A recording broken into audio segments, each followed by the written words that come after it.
Good morning students, class 9th mathematics.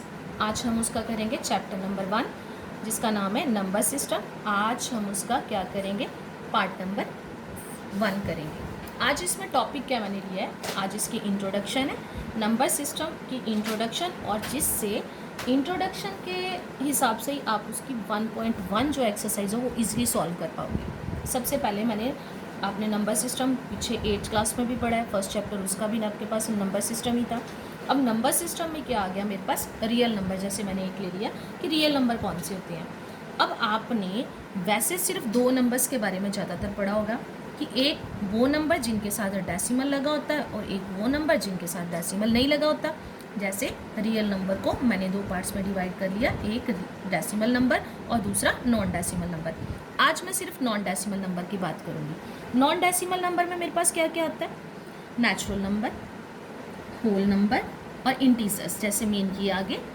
और इसमें और भी बहुत सारे होते हैं, प्राइम नंबर्स जैसे, पर मैं अभी इनकी बात कर रही हूँ। नेचुरल नंबर, नेचुरल नंबर क्या होते हैं, नेचुरल नंबर का दूसरा नाम कौन सा होता है, काउंटिंग नंबर। जैसे कि हम स्टार्टिंग में काउंटिंग सीखते हैं तो कहाँ से काउंटिंग करनी शुरू करते हैं, 1 से। 1 2 3 4, मतलब वो नंबर जहाँ से हम काउंटिंग स्टार्ट करते हैं उसको क्या बोलते हैं, नेचुरल नंबर। अगर इसकी डेफिनेशन देनी हो, counting numbers are known as natural number. और इसकी एग्जांपल क्या है, 1 2 3 4। जैसे मैंने आगे ये डॉट लगा दिया, इसका मतलब सो ऑन। सो ऑन मतलब हमारे पास इनफाइनाइट नेचुरल नंबर्स होते हैं। डॉट का मतलब है आगे सो ऑन चलते जा रहे हैं। सारे ये नंबर सारे पॉजिटिव होते हैं। नेक्स्ट, जैसे उसके बाद क्या आ गया, दूसरे नंबर की डेफिनेशन, वो क्या आ गया मेरे पास, होल नंबर। होल नंबर क्या होते हैं, ऑल नेचुरल नंबर्स, मतलब सारे के सारे natural numbers together with zero, और उनके साथ जीरो भी लगी हो, इज कॉल्ड होल नंबर्स। जैसे कि सारे नेचुरल नंबर तो जहाँ से काउंटिंग स्टार्ट हुई थी 1 2 3 4 है, पर अब इसमें एक नंबर नेचुरल नंबर से एक नंबर एक्स्ट्रा आ गया मेरे पास। वो कौन सा नंबर है, ज़ीरो। और उनको क्या बोलते हैं, उनका नाम क्या पड़ गया, whole numbers. All natural numbers together with zero, natural number आ रहे हैं साथ में पर एक जीरो एक्स्ट्रा है, तो इनका नाम, अब इनको क्या बोलना शुरू कर दिया हमने, ये क्या हो गए, होल नंबर। और नेक्स्ट, अब इसके बाद क्या आ गया मेरे पास, इंटीजर्स। इंटीजर्स क्या होते हैं, all natural numbers zero and negative of natural numbers are called integers. अब जैसे यहाँ मैंने डेफिनेशन में लिखा है ऑल नेचुरल नंबर, मतलब ये 1 2 3 4 वाले नंबर, ये जैसे मैंने ये लिख लिए, ये नंबर ज़ीरो, ज़ीरो भी आ रही है इसमें, and negative of natural numbers. और ये मैंने जो नेचुरल नंबर्स लिए थे उनका नेगेटिव, मतलब उनका नेगेटिव साइन, 1 का नेगेटिव -1, 2 का -2, सो ऑन। तो ये क्या होते हैं हमारे पास, इंटीजर्स। इनको क्या बोलते हैं, इंटीजर। इसमें इनको बोलते हैं हम पॉजिटिव इंटीजर्स। ये क्या है मेरे पास, नेगेटिव इंटीजर, और इसको क्या बोलते हैं हम, ज़ीरो इंटीजर्स। और ये सारे नंबर्स क्या बनते हैं, इंटीजर्स। इनको अलग अलग पॉजिटिव, नेगेटिव और ज़ीरो इंटीजर बोलते हैं। और ये आगे मेरे पास इंटीजर्स। जैसे बच्चे आगे देखो, आगे मेरे पास कौन से नंबर आ गए, रैशनल नंबर। एक रैशनल नंबर होते हैं और एक इरेशनल नंबर होते हैं। अभी हम इरेशनल नंबर की बात नहीं करेंगे, rational number. Irrational number decimal वाले नंबर्स में आते हैं, उसकी बाद में बात करेंगे। रैशनल नंबर होते क्या, पहले, a number R is called a rational number if it can be written in the form of p by q, where p and q are integers। p और q क्या होंगे, integers, and q is not equal to 0। इसका मतलब क्या है, rational number किसको बोलते हैं, जैसे कोई भी नंबर आ गया, 3/2 मेरे पास कोई नंबर आ रहा है, तो ये मेरे पास क्या है, रैशनल नंबर। इसमें क्या है, मेरे पास p भी इंटीजर होना चाहिए और q भी। अगर मैं इसको लिखूँ p/q के इक्वल कर लूँ तो p कितना है, 3, और q कितना है मेरे पास 2, और q देखो is not equal to 0। q की जो वैल्यू है वो 0 के इक्वल नहीं होनी चाहिए, तो उसको क्या बोलते हैं हम, रैशनल नंबर। अब इसमें rational number, a number r is called a rational number if it can be written in the form of p/q, where p and q are integer. ये दोनों नंबर जो है वो इंटीजर होने चाहिए। अब इसमें कुछ हमारे पास एक्सरसाइज में कुछ ट्रू और फॉल्स पूछे जाते हैं, जिसमें पूछा गया होता है, जैसे मेरे को एक क्वेश्चन पूछ लिया उन्होंने पूछ लिया कि every natural number is a whole number, कि जो सभी नेचुरल नंबर होते हैं वो होल नंबर होते हैं। तो इसका आंसर क्या होगा, यस या नो। अगर मैं यहाँ नेचुरल नंबर की एग्जांपल दे दूँ आपको पास, तो आपने लिखे थे 1 2 3 4 सो ऑन, और होल नंबर में आपने क्या लिखा था 0 1 2 3 4। अगर मैं आपको पूछ रही हूँ कि सारे जो नेचुरल नंबर होते हैं वो होल नंबर होते हैं, तो इसका आंसर क्या होगा, ट्रू के फॉल्स। ये क्या है, ट्रू, क्योंकि देखो होल नंबर में ये सारे नेचुरल नंबर आ रहे हैं। पर दूसरी साइड पे अगर आपसे ये क्वेश्चन पूछा जाए कि every whole number is a natural number, कि सभी होल नंबर जो हैं वो नेचुरल नंबर होते हैं, तो इसका आंसर क्या होगा, फॉल्स। क्यों, क्योंकि ये देखो अब इसमें नेचुरल नंबर 1 2 3 4 है, 1 2 3 4 तो आ रहे हैं, पर होल नंबर में 0 भी होता है। 0 होल नंबर तो है पर वो नेचुरल नंबर नहीं है, इसलिए सभी होल नंबर जो हैं वो नेचुरल नंबर नहीं होते, पर सभी नेचुरल नंबर जो होते हैं वो होल नंबर होते हैं। ऐसे ही अगर आप पूछा जाए हमारे पास कि every natural number is a integer, अब मैंने यहाँ इंटीजर की आपके पास लिखा था माइनस, जैसे यहाँ 0 ले लिया था, नंबर लाइन पर हम कैसे लिखते हैं 1 2 3 4 ऐसे लिख लिया, सो ऑन, और यहाँ -1 -2 -3 और सो ऑन। अब देखो, अब मेरे को वो क्वेश्चन पूछ रहे हैं कि सभी every natural number is a whole number, तो ये है मेरे पास नेचुरल नंबर, और sorry every natural number is a integer, और ये देखो ये है मेरे पास नेचुरल नंबर, और इंटीजर है मेरे पास 1 2 3 4, ये सभी नंबर इंटीजर में आ रहे हैं, ये पॉजिटिव इंटीजर है, तो हम इसका आंसर दे देंगे यस में। पर और दूसरा क्वेश्चन उन्होंने पूछा every whole number is a integer, तो भी इसका आंसर क्या आ जाएगा, यस, क्योंकि 0 1 2 3 ये सारे ही आ रहे हैं। पर अगर पूछा जाए मेरे पास every integer is a natural number, तो मेरे आंसर क्या होगा, नो। और एवरी इंटीजर इज ए अगर वो बोल दें कि होल नंबर, तो भी मेरे पास आंसर क्या होगा, आएगा नो। क्यों, जैसे देखो क्यों आया नो, क्योंकि होल नंबर तो स्टार्ट होते 0 1 2 3 4 से, पर नेगेटिव तो नहीं आ रहे ना उसमें, तो यहाँ नेगेटिव भी है, इसकी वजह से सभी इंटीजर होल नंबर नहीं होते और सभी इंटीजर नेचुरल नंबर नहीं होते। अब जैसे अब मेरे से अगर पूछा जाए कि every rational number is a integer, ये जो मैं बोल रही हूँ इनको ध्यान से, इन बातों को सुनना है और वीडियोस को ध्यान से देखना है, तो आपकी 1.1 एक्सरसाइज में एक आपके सम्स आएंगे ट्रू फॉल्स, वो आप बहुत इजीली कर लोगे और वो आपने खुद से करने हैं। अगर किसी को कोई प्रॉब्लम होगी तो मुझे मैसेज कर देगा, वो मैं उसका सोल्यूशन आपको बता दूँगी, वो समझा दूँगी।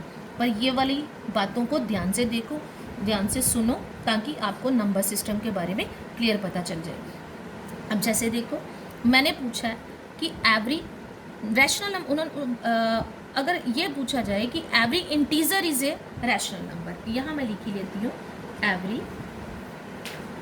इंटीजर। अब जैसे देखो बच्चे, अब मैंने आपसे फिर से एक क्वेश्चन पूछ लिया, every integer is a rational number, कि सभी जो इंटीजर होते हैं वो रैशनल नंबर होते हैं, तो होते हैं कि नहीं होते, यस होते हैं। कैसे, ये देखो मैंने इंटीजर्स की एग्जांपल लिखी है, जैसे मैंने ये यहाँ लिख दिया -3, तो मैं -3 बाई 1 अपनी तरफ से लगा सकती हूँ, p बाई क्यू की फॉर्म में इसको लगा सकती हूँ, जहाँ मेरे पास q p क्या है, मेरे पास -3 और q की वैल्यू क्या है मेरे पास 1, और q is not equal to 0 है, क्योंकि 1 के इक्वल है, इसलिए ये सारे ऐसे ही मैं -2 के नीचे भी 1 लगा सकती हूँ और 0 के नीचे भी 1 लगा सकती हूँ। 0 बाई 1, यहाँ जैसे p तो है 0 के इक्वल, पर q की वैल्यू क्या है 1 के बराबर, तो इसका मतलब q is not equal to 0 है, इसलिए 0 बाई 1, ऐसे ही 1 बाई 1 2 बाई 1 3 बाई 1 4 बाई 1 सभी का मैं लगा सकती हूँ। इसका मतलब सभी जो इंटीजर्स हैं वो रैशनल नंबर होते हैं। अब रीज़न क्या देना है, अब इसके लिए हमने अपना, जैसे हमसे क्वेश्चन पूछा जाता है तो हम वैसे ही लिख सकते हैं, yes every integer is a rational number because, ऐसे एक दो एग्जाम्पल आप उसमें लिख सकते हो, जैसे मैंने यहाँ ही लिख दिया, बिकॉज जैसे -3 by 1 where p equal to -3 q equal to 1 और q is not equal to 0, ऐसे एक पॉजिटिव नंबर की लेके 0 की लेके आप एग्जाम्पल दे सकते हो कि इसलिए ये रैशनल नंबर हैं। पर आगे में से क्वेश्चन पूछा गया है कि every rational number is a integer, तो उसका आंसर मेरे पास क्या है? नो। क्यों? इसके लिए आंसर मेरे पास क्यों है नो? अगर मैं यहाँ आपके पास एक नंबर लिख रही हूँ 3/5, जैसे मान लो मैंने 3/5 लिख दिया। अब यहाँ p इक्वल टू 3 ये भी इंटीजर है, q इक्वल टू 5 ये भी इंटीजर है, पर q is not equal to 0 ये भी है। पर इसमें एक चीज़ देखो कि जो मेरे पास इंटीजर है, अगर मैं इसको सोल्व करूँगी तो मेरा जो आंसर है वो डेसिमल में आएगा। अगर चाहे आप इसको करके देख लो, जैसे 3 को रखोगे आप, बाद में डेसिमल लगाएंगे, 5 के साथ डिवाइड कर रहे हो, मैंने यहाँ पॉइंट लगा दिया, यहाँ 36 और 0.6।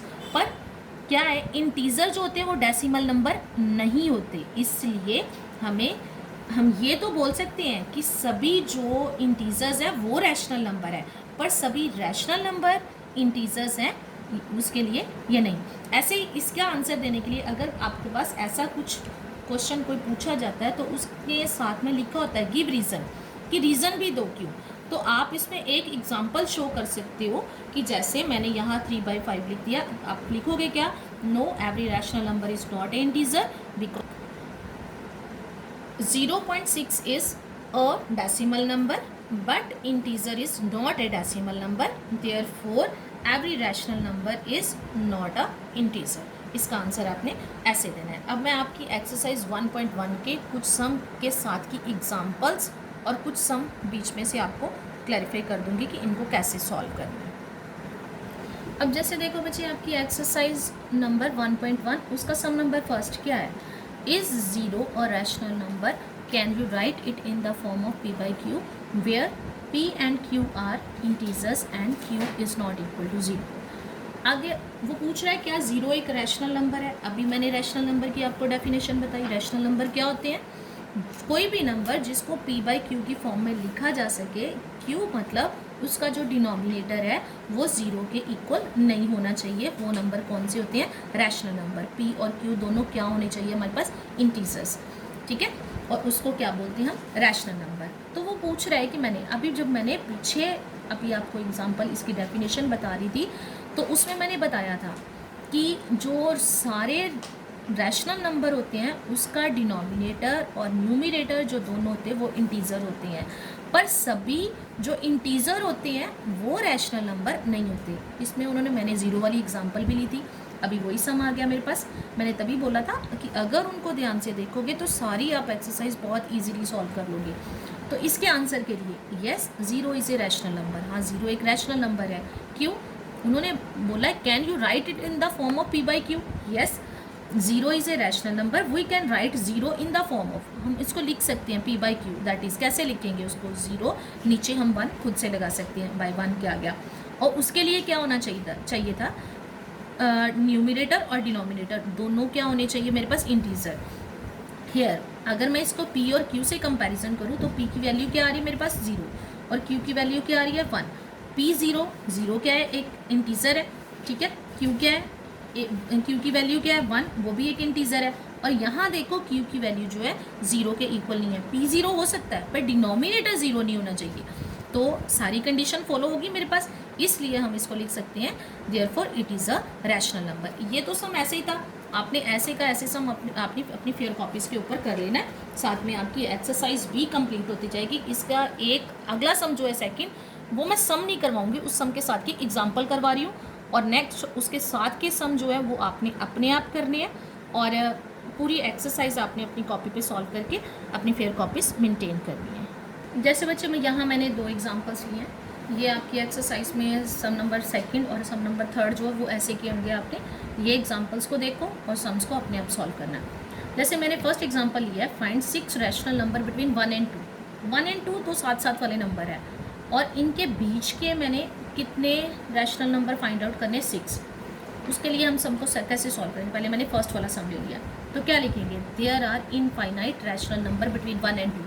जो 2 साथ वाले कॉन्सिक्यूटिव नंबर होते हैं उनके बीच में इनफाइनाइट रैशनल नंबर होते हैं, पर मुझे कितने रैशनल नंबर फाइंड आउट करने? 6।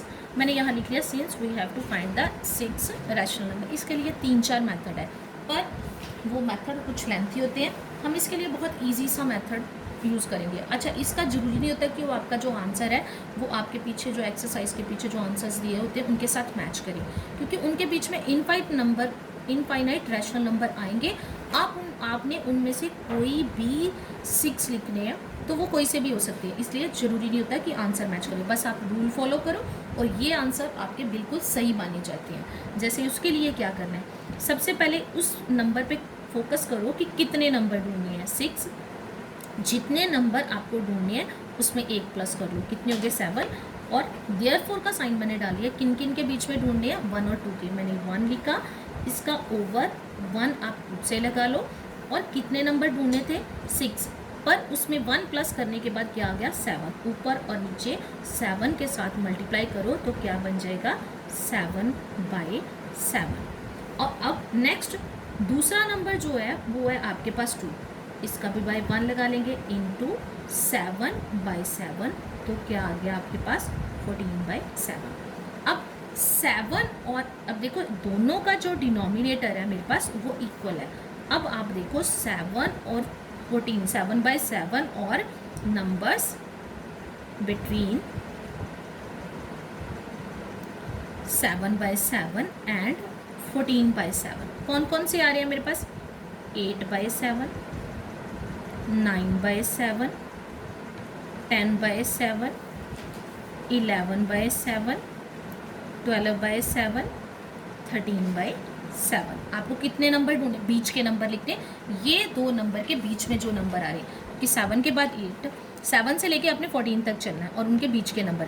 देयरफॉर आप क्या लिखोगे, 6 rational number between 1 and 2 are 8/7, 9/7, 10/7, 11/7, 12/7 और 13/7। ये सबसे इजी मेथड है ये सम सॉल्व करने का, और ये सम बिल्कुल सही माने जाते हैं। इसलिए मैंने पहले ही आपको बोल दिया कि कई बार आंसर पीछे मैच नहीं करते। इसका एक मेथड और भी है, जैसे हम ऐसे कर लेते हैं, 1/2 लिख लेते हैं, 1 + 2 ये जो नंबर में वो करना होता है, फिर ऐसे एक और नंबर आएगा उसके बाद, पर ये थोड़ा लेंथी प्रोसेस है, इसलिए हम ये वाले मेथड से सम सॉल्व करेंगे। अब ऐसे ही अगली एग्जांपल ले लो, और there are infinite number between, मैंने यहाँ नंबर कर दिया सेकेंड, और यहाँ मैं लिख लेती हूँ 1/5 एंड 2/5। अब चलो कितने नंबर मुझे ढूंढने हैं, 6 की जगह कितने ढूंढने हैं, 5। अब उसके लिए मुझे क्या करना पड़ेगा, ये देखो 1/5 मैंने लिख लिया, और दूसरी साइड पे मैंने क्या लिख लिया, 2/5। कितने नंबर ढूंढने थे मैंने, 5 नंबर ढूंढने। अब 5 में 1 प्लस करेंगे तो क्या 6, ऊपर भी 6 के साथ मल्टीप्लाई, सिर्फ एक जगह नहीं, 6 से ऊपर नीचे दोनों जगह, और नीचे वाले नंबर को भी। और क्या आ गया, 6/30, और ये क्या आ गया, 12/30। डिनोमिनेटर इक्वल हो गया। अब इनके बीच के नंबर, देयरफॉर 6 को काउंट नहीं करना, भी 6 के आगे चलना है, अकेला 7 नहीं लिख लेना, 7/30, 8/30, 9/30 और 10/30 और 11/30।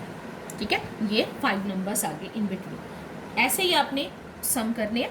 अब मैं आपको होमवर्क देने जा रही हूँ, जो कि आपने अपनी फेयर कॉपीज़ पे करके अपनी एक्सरसाइज कंप्लीट करके मेरे को सेंड कर रहे हैं जब भी मैं आपको बोलूँगी। ये बच्चे आज का आपका होमवर्क है, एक्सरसाइज नंबर है 1.1, इसका फर्स्ट सम है, ये मैंने वीडियो में करवा दिया हुआ है। ये सम वैसे का वैसे अपने अपनी फेयर कॉपीज़ पे कर लेना है। ये 2 जो सम है इनके साथ की मैंने एग्जांपल्स करवाई हैं, उनको देख के ये दोनों सम्स आपने करने हैं। और ये जो ट्रू फॉल्स हैं, ये मैंने जब स्टार्टिंग में ये वाला चैप्टर समझाया है, नंबर्स के बारे में डिफाइन करा है, तो इनके आंसर्स भी मैंने बीच में दिए हुए हैं, उनको सुन के ही आपने इनके आंसर्स लिखने हैं और अपनी कॉपीज़ को कंप्लीट